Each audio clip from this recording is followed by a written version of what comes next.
girls talk, or just a talk in general about a few topics: how to get your own apartment, how to save money. Girl, I saved $30,000 in 6 months, and you can too. Confidence, life lessons, we're gonna dive into it. So in today's video, I'm gonna share with you guys how to get a dream apartment, how to get an apartment. I'm gonna share with you guys some secrets on how to get any place that you want. When it comes to getting your apartment, there's some things you have to do prior to even looking for your apartment. So the first thing that I always tell people, you need to have money saved. It doesn't matter how and which ways you get your money, we don't care about that. You just want to ensure that you have a certain amount of money in your savings, so when it's time to move, you can move and put your first and last and maybe any small miscellaneous fees, and that's it. If that means doing some hustles at the side, picking up odd jobs, helping cleaning, helping moving, just helping in general, or if you have a job, pick up shifts.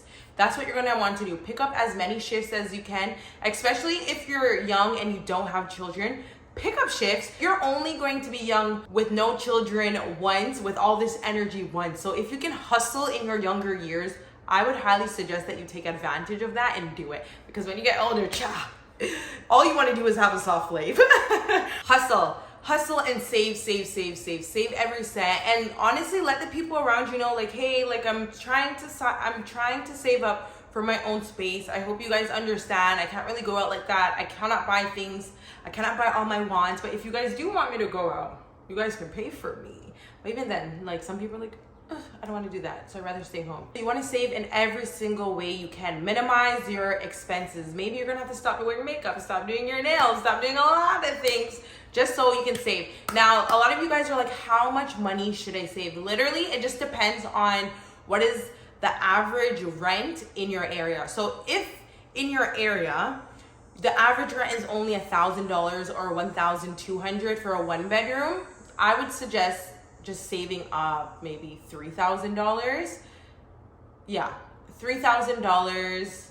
No, because if it's like, okay, say if the average or the place that you're thinking about moving into is only $1,000, I would say save up $3,000, because the $2,000 is gonna go towards your first and last deposit, and then the extra $1,000 that is there you can use on many expenses within the time frame that you first move in to when your next paycheck is going to be. There's not any set amount you should save, but always do more than, just do as much as you can, okay? So that's the first thing. Save.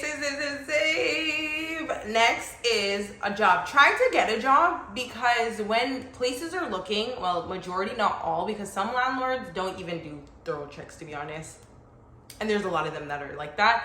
But if you can get a job, get a job. It doesn't matter what type of job it is. You can work at a shoe store, a pet store, a fast food restaurant. You can be cleaning houses. It doesn't matter. Just try and get a job, because once you live on your own, you're going to be buying things all over again, and you're going to be paying for your own internet. Oh my gosh. So you're going to want to have money just so all of those expenses are covered at all times. Okay? Once you have all that sorted out, then you're good to go. Now, I know some people, they'll just hustle and save their money, and then when they go to the landlord, they'll be like, oh, I just work at so-and-so, and the landlord doesn't do checks and they just give them the place. But that's a whole different topic we're not going to talk about on this channel. So that's the first thing. Next thing is, oh, now you guys are probably wondering, oh, should I buy things prior to moving? I personally wouldn't, but that's just me, because I've done that in the past where I bought so many things, and then when I went to my new place, it was just like, that doesn't look good here. Actually, I don't want this anymore. But if you are going to move with your big main things from your bedroom or where you were living to the new place, then that's different. So if you have your whole bed set and you're not buying a new one, then you can obviously move with that to your new space. But for me, I personally like buying everything brand new, but that's obviously not realistic for everybody. You guys can watch my moving vlogs on my channel so you guys have a better understanding of everything. But yeah, so yeah, move with what you can, and then I would say start buying once you actually move, okay? Now, I would say when it comes to the actual moving situation, You can rent a vehicle, you can do a U-Haul or rent a van or just use someone else's van or vehicle and move all your stuff in. If you have your own personal car, literally try to put as much things in your car and then make as many trips as you can and do it that way to avoid paying higher fees with moving trucks if you can, okay? But that's a good recommendation to save even more money. And if you have friends that have vehicles too, like ask them to help you put some stuff in their car and move it over to your space. And also if you don't buy prior to moving, it saves on moving costs because you won't have to rent a big huge U-Haul truck just to move your stuff to your new place, because you're going to ship everything through Amazon or all these online retailers to your new address, and you'll move with a little bit of things. Trust me, you're going to thank me later for that tip. Once you figure all that out, you're going to now, okay, say if you want to move in September, you're going to want to start looking at spaces in June, in July. So the reason why I say that is because it's going to give you enough time to look for a space. Or yeah, so I would say like near the end of June, start looking online and seeing what you like, what you don't like. Look at the average rental cost, the median in the area that you want to look at, and start looking. And then you can also go for viewings. Viewings, I think people tend to forget that viewings are free. Viewings are free. Anyone can go, and literally some landlords want to do a pre-screening for you to view a space. Literally, if you have to make up stuff just so you can go view the place in person, do it. Who cares? Everyone's entitled to go look at a space. And I feel like some landlords are just like so dramatic doing that, but I guess they don't want to waste their time as well. So I do understand with that. Also, if anybody on the internet tries to tell you you have to pay a rental fee just to come, pay a small fee to come look at their space, run, it's a scam. And if they're asking for any money up front and it's not even your place, it's a scam. Run as far. I've seen people do that. Now, you're going to want to look for spaces. So you're going to want to look on these websites. So you're going to look. I would always recommend the girls or even men watching this, like get a studio apartment. Well, it depends. If your city, studio apartments is much more affordable than one bedrooms, then gravitate towards a studio apartment. If studio apartments and one bedrooms are the same, especially in the city that I live in, literally it makes sense for you just to get a 2-bedroom at this point because it's all the same prices. Studios and 1-bedrooms are all the same prices, and a 2-bedroom is not even far off from a 1-bedroom where I am staying. So I was like, okay, might as well just get a 2-bedroom. I'll figure that out later. So, girl, I just say go for a studio. Save as much money as you can. I would not recommend basement apartments. I've lived in a house. I lived in more than one house. And not rentals, like my parents owned houses. So when you live even when you're just in the basement of your parents' house, you can hear people upstairs, you can hear them walking. When food is cooking, you can smell things. So I would highly not recommend a basement apartment because, girl, when you live in a basement apartment, you can smell people's scents, like anything that they're cooking or any scents can travel down into your basement. You can hear walking, you can hear talking, and it's not that compared to apartments are made to be less soundproof than obviously a house. So because you're in the same dwelling, why do you have to make it so soundproof, right? So apartments are obviously made different because it's literally individual units, so it's going to be much more sound reduced. Don't waste your time. Save up and buy a studio. Don't care what other people think as well. Here, Annesha Adams is telling you, don't care. If people want to make fun of you or make you feel bad about living in a studio, honey, you're the one saving money at the end of the day, so you're actually winning. You actually have a savings. You actually have things. You actually have extra money in your bank account, okay? So don't make anyone feel bad. I start off with a studio and it was $500 a month. Please bring me back to those days because I would literally move back there in a heartbeat, pay $500 a month, and I will not care about anyone's opinion.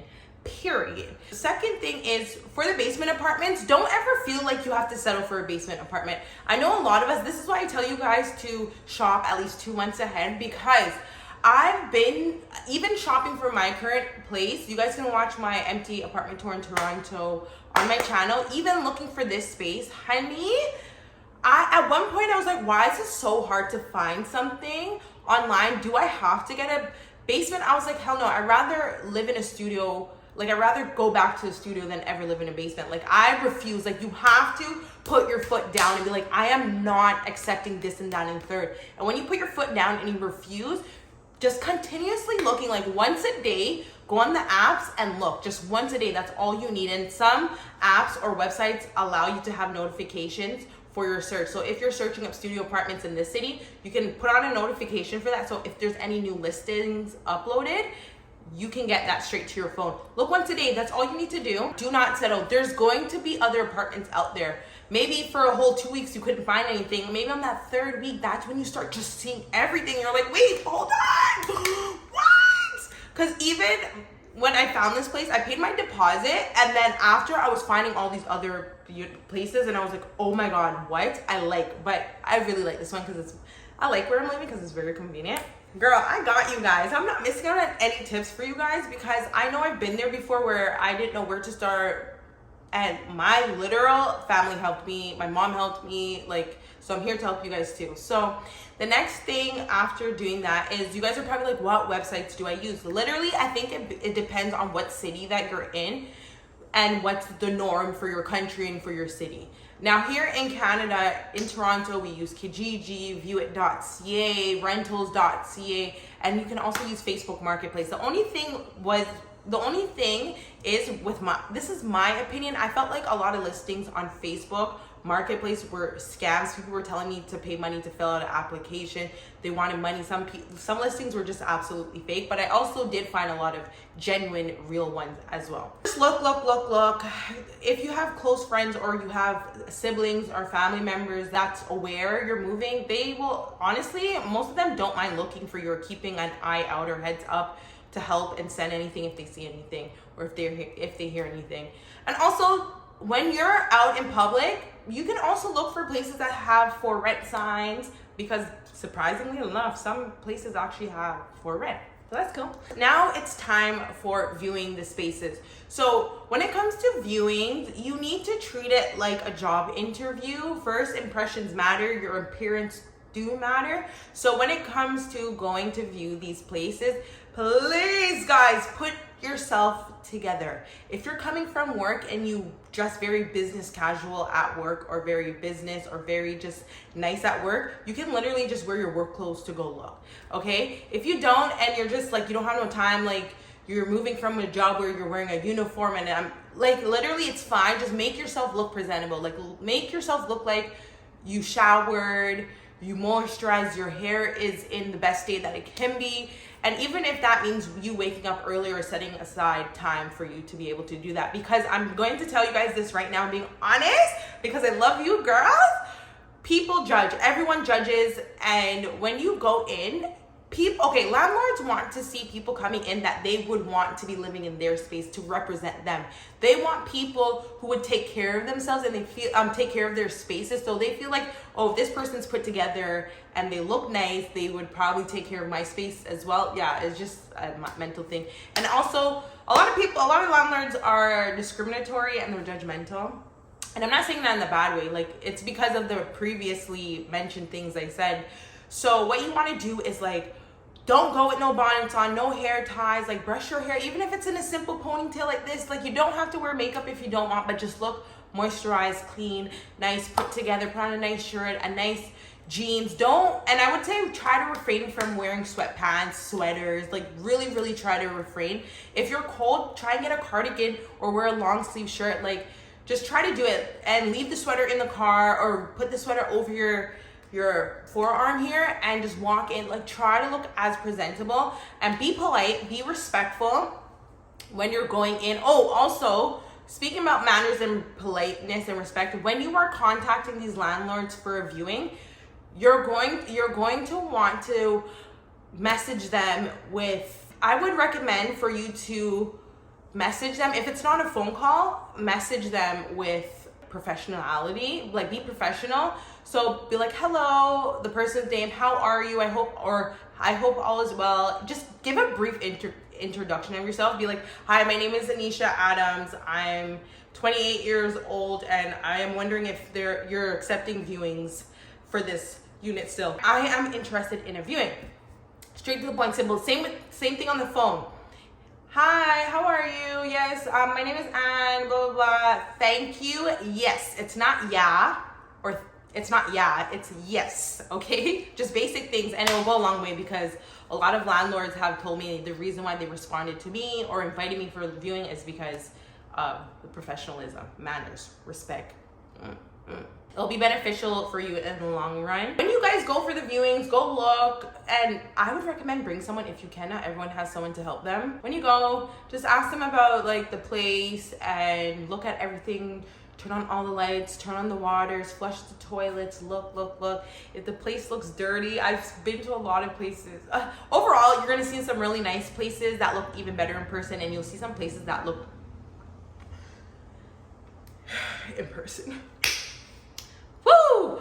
And also try not to make the landlord a lot of these leasing agents will also show you demo apartments or the apartment that you're not moving in. I would recommend you not signing any lease or providing any deposit if you don't see the exact unit that you're moving into, because that can be a whole disaster. We can talk about it in a different video. You would be expecting this because you saw that in the viewing, but when you move in or when you go sign it and you're moving in, it's like, this is not what we agreed on. This is not what I saw. This is not what I envisioned. And that literally is so heartbroken because leading up to that signing day and getting your keys, you're just so excited. You're envisioning everything, and it's not what you wanted. So you're disappointed, and I understand because that would be me as well. So be careful with any of that. And before even signing the paper, ask for one last walkthrough before going into your apartment and signing things, okay? I am here for you guys to teach you and help you guys. And then when you sign, before signing the contract with any leasing manager and landlord, you can ask them to send it prior so you can have enough time to read through it. Or if you're like me, you will sit down in front of them and read all 5, 10 pages. And I don't play around, and you shouldn't either, because this is something you're signing on. And if you sign to something you don't agree with, you won't be able to tackle it later on to a certain degree because the landlord will be like, you signed it. So do your due diligence and read the contracts. It doesn't matter. They're getting paid to be at work. So if it takes you an hour to read through everything, sit down in their leasing office and read through everything and take your time. I literally will emphasize this. The leasing agent, the management for where I'm living right now, she sent it to me, and I took literally a whole hour sitting down and reading through everything, and any questions or anything I didn't agree with, I would bring it up.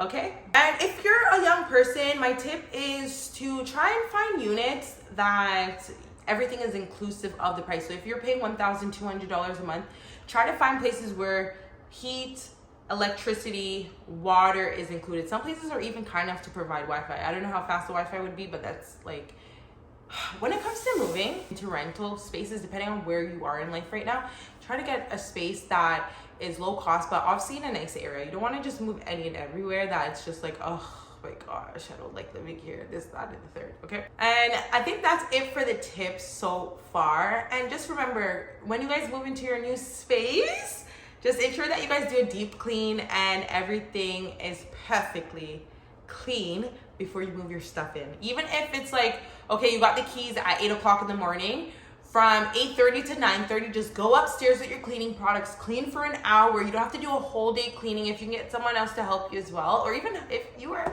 someone who wants to hire someone, pay a cleaner to clean your house for like an hour or 2 or 4 hours, however they charge, and get it clean. Like literally don't move in any space without cleaning up your space. Ugh, yuck. I was just thinking about how some people are. I've helped people move into spaces before, and I'm like, literally, the previous tenants are disgusting, and the landlord should be ashamed of themselves. They could have at least paid someone to clean this unit. Like, ew. So a brief topic on saving. So when it comes to saving, I spoke about it a little bit in the beginning, but to add on to it, all I would recommend you guys to do is three things. The first thing is that you're going to have to pick up shifts. Pick up as many shifts as you can, and that's how you're gonna get more money. The second thing is you're going to have a goal. What are we working towards? When you have that goal, that it's gonna make hustling so much more easier. And the reason why I continue to say hustling, because literally for you to save money, like $30,000, you're going to have to be in a hustle mode, a hustle state, and that may require you not looking the best and appearance wise, because when you're hustling and you're putting in long hours, you're not going to be able to have your hair the nicest, your maintenance the best that it could be. So you just have to understand that. Like, you won't be able to do your nails all the time, lashes, eyebrows, but you will know your non-negotiables. Now with me, if I know I'm in my hustle era or hustle mode for the next few months, I'm going to do a hairstyle that will not require me to do as much work every morning. So I might put in braids.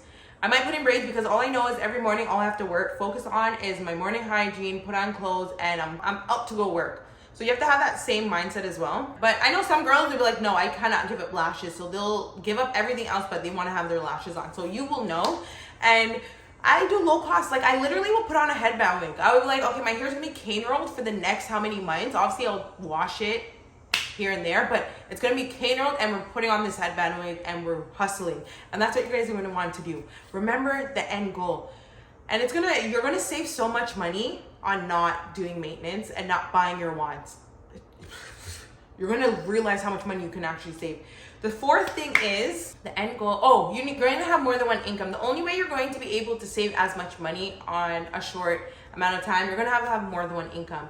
If you're working at McDonald's in the as an overnight shift, and in the days or in the evenings you're working at Walmart, do it. Hustle. You can do like 3 to 11 at one job and then do overnights at another job. Or you can do overnights at another job and do like a 9 to 5 at the next job. So you'll have some leeway to go home and do what you have to do. And just hustle. Pick up shifts. And you guys are going to realize that I'm giving you guys the best tips. Like save. And once you guys start saving so much, it's going to be so hard for you. It's going to be so hard for you to not want your money to go down. Like, once you see that you have 10,000, 15,000 in your bank account, you don't even want 1 cent to come off of that. You're just gonna continuously add. It becomes a habit after a while, and you're gonna feel so good. You guys are gonna also realize that every little cent counts. Like, one paycheck you might get like $20.30. The next paycheck you might get like $2,550. Like, all the cents matter. Like, add everything.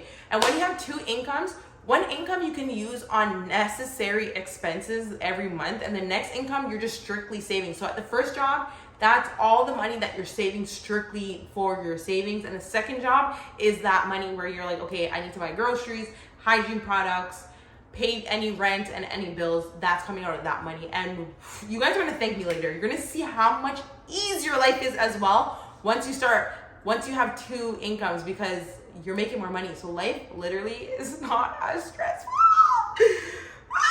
Oh my God, it's like the older I'm getting more stressed out because of the bills that life requires. And I just refuse to live like this for the rest of my life. And I also refuse to believe that life is like this. Like, all we do is just work every day. Work and pay bills. What kind of enjoyment is that? Let's talk about confidence. The older you're going to get, because I used to always look at adults when I was younger and I'm like, man, they're so confident. They don't care. They're so straightforward with their speaking. It comes with age and experience. The older you're getting, the more experiences, the more places and roles that you have to be put into is going to make you more confident. So I just want to let you guys know, if any of you guys feel like self-conscious or you lack confidence, as time goes on, you will get better at it. And I'm rooting for you, because it just comes at time. The older you get, you're gonna be like, okay, this is easy. I can speak to this person. I can do this. I don't care anymore.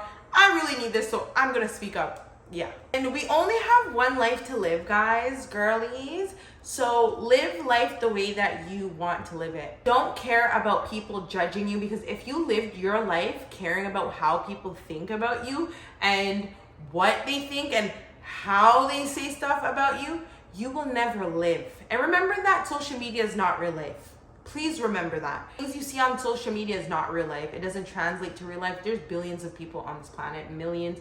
Like, we're so minuscule in this life. Don't worry about it. Live your life the way that you want. Okay? And honestly, if you come off social media, there's more to do with your life as well. So that's a highly recommended tip. I hope you guys like this. I have a lot more videos similar to this. And yeah, so that's it for today's video. I hope you guys liked this video. If you have any tips to share with anyone, comment them down below, because I think people will benefit from your comments. And share this video, and you guys follow for more.